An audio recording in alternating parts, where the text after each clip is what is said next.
다음은 사람에 주목하는 시간. 오늘은 3명입니다. 먼저 첫 번째, 누구냐? 일론 머스크죠. 왜 등장했는지 기사 보겠습니다. 머스크, 인간 뇌에 컴퓨터 칩 심었다. 첫 환자 회복 중. 네, 사람 머리 안에 칩을 심었다는 겁니다. 근데 다만 이렇게 큰 칩은 아니고요. 크기는 2mm가 좀 될까 말까 한다고 해요. 굉장히 작다라는 건데 어쨌거나 그거를 뇌에, 인간 뇌에 지금 심었다라는 거죠. 임상 실험입니다. 근데 이게 처음에 드는 생각이 장효미 변호사님. 네. 법적으로 문제가 없는 겁니까? 동의가 있다면 이 부분을 법적으로 문제 삼기는 없죠. 환자의 동의를 말씀드립니다. 우리나라에서도요?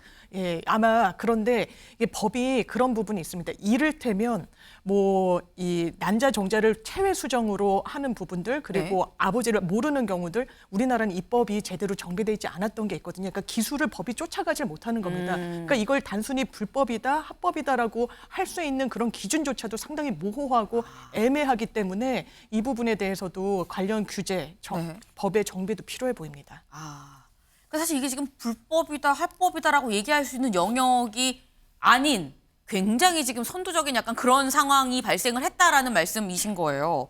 근데 이게 뭐 법적인 문제 여부를 떠나서 임상 실험이 지금 이루어졌다라는 건데 차재원 교수님 어떻게 네. 보세요? 사실은 이거는 미국의 FDA, 그러니까 식품의약국에서 승인을 한 겁니다. 임상 시험을 한번 해보라고. 네. 그런데 문제는 이제 지금 사실은 이런 여러 가지 그러니까 뭐 전신마비라든지 이런 또 이 루게릭병 이런 분들은 한테 상당한 희망이 될 수 있겠죠. 그렇기 때문에 상당히 그래서 아마 이 외신들도 크게 보도를 하는 것 같은데 저는 2가지 우려점이 있어요. 첫 번째는 부작용이죠. 그러니까 지금 임상 실험하는 과정에서 원숭이가 뭐 10마리가 뭐 죽었다고 그러잖아요. 12마리 그렇기 정도가 때문에 안락사됐죠. 사실 지금 이 현대과학이 우리 이 인간의 뇌 기능의 어떻게 작동되는지 한 10%밖에 이해를 못하고 있는 상황이거든요. 그렇기 때문에 섣불리 저렇게 이 칩을 일시게 했을 경우에 부작용으로 인해서 심각한 후유증이 생길 수도 있겠다는 생각이고, 두 번째는 윤리적인 문제죠. 일종의 뭐랄까요, 지금 칩을 심는다는 이야기는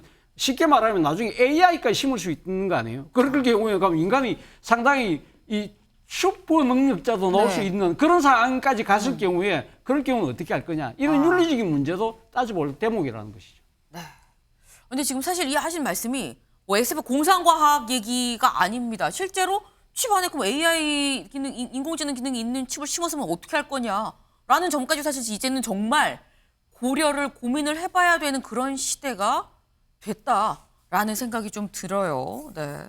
근데 일단 임상 실험을 했고 첫 환자가 회복 중이라고 하는데 일단 이렇게 했을 때 어떻게 되냐, 다음 기사까지 좀 이어서 보겠습니다. 이렇게 하면 머스크 생각은 이거라고 해요. 생각만으로도 기기를 제어한다. 그러니까 머리로 생각해서 몸이 사지가 마비가 된 사람이라고 해도 머리로 해서 전화 받고 컴퓨터 타자 치고 생각만 하는 걸로 충분히 할 수 있게끔 영역을 확장을 해주겠다라는 생각인 거죠. 실제로 임상실험 결과가 이렇게 이 방향으로 나타날 수 있는지까지도 관심이 가는 대목입니다. 다음 인물 가보겠습니다. 네. 두 번째 인물, 네. 모두가 아는 그 사람, 데이비드 베컴입니다. 베컴 기사 같이 보겠습니다. 서울 찾아 돼지 껍데기에 소맥을 즐긴 영국 축구 레전드. 네. 언제 왔었어? 왔다가 갔습니다. 벌써 갔어요. 근데 가기 전에 포착이 된 모습이 바로 이 모습입니다. 네. 지금 여기가 서울 중구에 되게 유명한 이 돼지고기집이에요. 돼지고기집에서 딱 앞치마 하나 하고요. 지금 젓가락도 능숙하게 쓰는 듯한 그런 모습입니다. 여기에서 어떻게 먹었느냐. 네. 여기 볼까요? 삼겹살로 시작해 목살, 항정살 등 김치찌개까지 즐기며 끝내준다라고 얘기를 했다고 해요. 배운 분입니다. 네. 먹을 줄 아는 분이에요. 삼겹살로 해서 마지막은 김치찌개죠. 네. 이렇게 먹고 갔다라는 건데 이걸 보면 신주호 대변인님, 사실 사람 입맛은 다 똑같은 건가? 국적 불문, 입맛 다 똑같은 건가? K푸드 생각이 절로 납니다. 네. 그러니까 지금 미국에서 요새 김밥이 굉장히 유행한다고 합니다. 네. 김밥이 미국 홈쇼핑에서 판매를 하면은 거의 뭐 불이 나듯이 팔린다고 해요.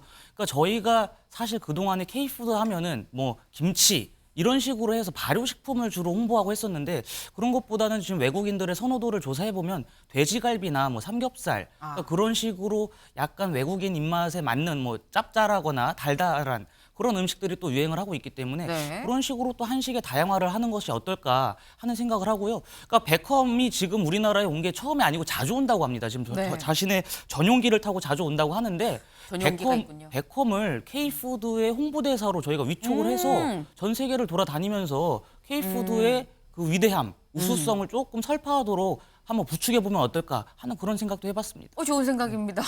지금 자가용 비행기를 타고 왔다는데 그 자가용 비행기 타고 다닐 때마다 한식 좀 홍보해주면 안 되겠니? 라고 제안을 하는 건 어떻겠느냐라는 말씀이셨어요. 네, 정말 뭐 삼겹살, 항정살, 돼지갈비 수출하고 싶은 음식이죠. 네, 저희 마지막 인물 가보겠습니다.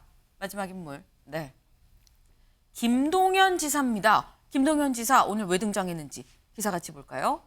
네. 중앙일보와 인터뷰를 했습니다. 23면, 25면 두 면에 걸쳐서 이렇게 나왔어요. 더불어민주당 이대로 가면 나홀로 민주당 된다라는 얘기를 했는데 사실 이 제목만 보면 민주당한테 뭔가 쓴소리를 한 것 같죠. 그런데 내용을 좀 잘 꼼꼼하게 보면 이런 얘기를 했습니다. 볼까요? 네. 저희가 글씨가 너무 작아서 일부러 좀 그래픽으로 똑같은 얘기입니다. 뭐라고 했느냐. 제대로 된 진보와 제대로 된 보수는 둘 다 똑같이 좋은 가치인데 대한민국은 지금까지 어설픈 보수와 어설픈 진보가 판쳐왔고 여전히 판치고 있다라고 생각을 한다라고 얘기를 했습니다. 여야 다 문제야라는 거죠. 이 얘기만 했느냐 이런 얘기도 했습니다. 윤석열 정부 가장 큰 문제가 뭡니까? 라고 물었어요. 민주당 소속이죠. 물었습니다. 그랬더니 사실 여야가 다 문제입니다. 라고 또 얘기를 했어요. 윤석열 정부는 anything but moon, 민주당은 anything but 윤이다. 둘 다 상당히 비판적이다. 라고 얘기를 했습니다. 근데 이 얘기는 차재현 교수님, 네. 사실 여도 나쁘고 야도 나쁘고 본인은 민주당 소속이잖아요. 민주당이 좀 더 아픈 부분일 것 같다라는 생각이 들긴 합니다. 사실 뭐 저 김동연 지사가 지난 대선 때 사실은 독자 노선을 취했잖아요. 그때 당시만 하더라도 본인만의 색깔을 갖고 제3의 지대를 만들겠다는 생각이 아주 강했었는데 결국 현실을 부닥쳐 보니까 그것이 안 되니까 현실하고 일단 타협을 해서 결국 민주당으로 들어가서 결국 경기도지사가 됐지만 그 꿈을 여전히 갖고 있다는 걸 보여준 대목이 아닐까 하는 생각이 들어요. 그 꿈을 여전히 갖고 본인만의 있다. 자신만의 정치를 하겠다는 생각. 예. 근데 그렇다고 한다면 김동연 지사도 언제 민주당 밖으로 나갈지 모른다라는 말씀도 되는 거기도 하네요. 상황이 봐서는 그럴 가능성도 저는 있다고 생각이 듭니다. 예. 네. 지금 김동연 지사도 그럴 수도 있다. 하지만 일단 김동연 현재로서는 약간 한 발 떨어져 제3자로 여도 나쁘고 야도 나쁘고 양쪽을 다 지금 지적을 하는 그런 모습입니다. 저희가 준비한 소식 오늘 여기까지입니다. 네. 이 김동연 지사가 여야 다 칭찬하는 날이 오면 좋겠다라는 좀 생각이 드네요. 예, 오늘 준비한 소식 여기까지. 오늘도 좋은 하루 보내세요.